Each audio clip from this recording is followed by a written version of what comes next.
Hey everyone, this is just a quick tutorial on how to quickly make a stamped collage background. I'm using this calculator paper roll. It is not the thermo one, so there's no shininess to it or anything like that. This is just strict paper for the old school paper ones.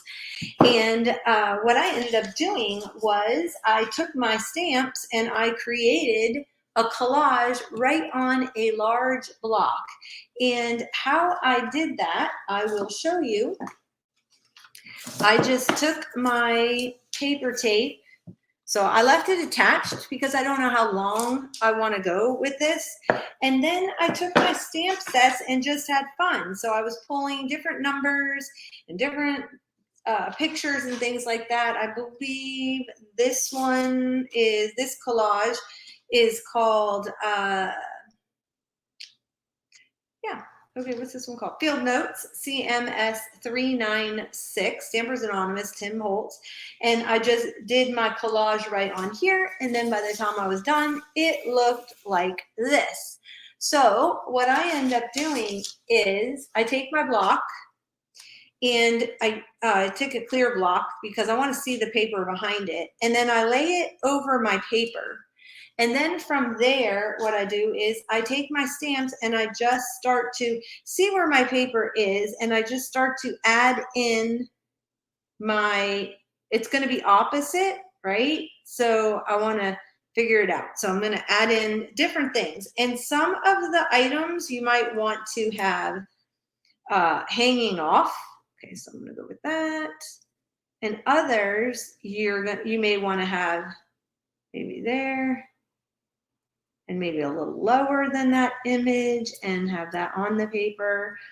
And then I'll take like a word, condemned, maybe put that up here. Will that fit across? No. So I'm going to have to go up and down with this one. And then I've got like another number. So with the 3, that 3 will fit right in there nicely. And you don't necessarily even have to do it the way you can read it, because again, you want to try to fill in the gaps. So I'm going to lower this one and lower that one. You want to fill the gaps in on your block as much as you can. And you may have to use these tiny little ones to fill in the space. Is that upside down? Like so. And you can use round shapes. And what I like to do with the round shapes is I like having some of them hang off, right?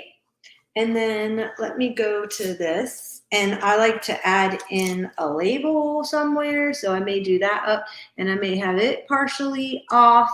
And then I'm going to do this bird image. It's a little big. Oh, I can take the label, move it up a little bit more.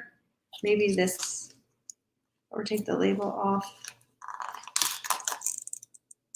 And put this image in here, like so. And maybe take the 3 out and take the label like so.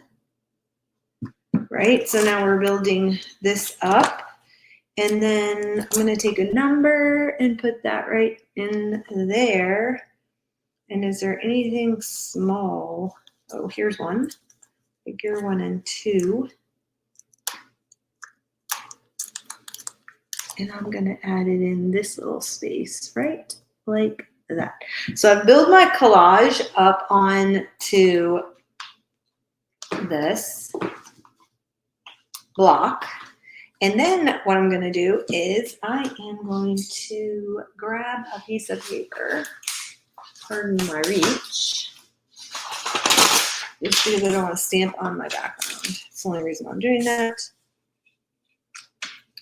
And then I will take, I think I'm going to use this potting soil. You could go in, okay, so I'll show you that next. But the cool thing is I don't have to individually stamp each one to get my collage, right? So I can get a repeating pattern on the paper. And I'm going to go in like this. And you can also shift how you stamp it, right? To get a different pattern. But see, look, now I got my collage on the paper and I didn't have to use each individual stamp. And all I do is slide it down. And then I can also wipe this off. Grab a baby wipe really quick. And I am using an archival ink only because in case I want to use this tape in like using a wet medium, I don't want my ink to smudge.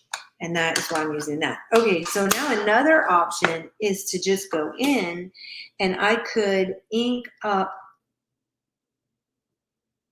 like go and ink up some of these individual ones. And I think for like this, even though I'm using this big one, I think going in and using the small one for it would be really cool.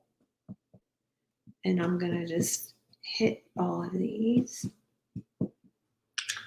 with the different colors. And I'm gonna try to work a little fast.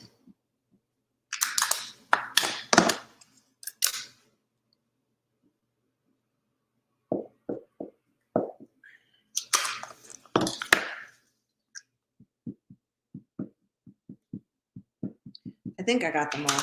I'll find out. If not, I can go back in. Okay. And then lay them down wherever you want them. And the cool thing is that you can see exactly where it's going to be. So if you want to shift it to the left and get more of a certain stamp and less of another, then you can. But that right there makes it different colors. And then you have this colorful background. So you can do it that way. Or like I said, you can just go in. This is pretty dark, so I'm just going to go over all of it. And you can just do a big giant strip of this and keep going and make a whole stamped collage background. So this time what I'm going to do is I'm going to shift it this way and get more of this side in there, and I'll show you what that'll look like. And you can have several of these blocks all collaged out, and then you could just keep rolling with it. But that is what that looks like. And then do this.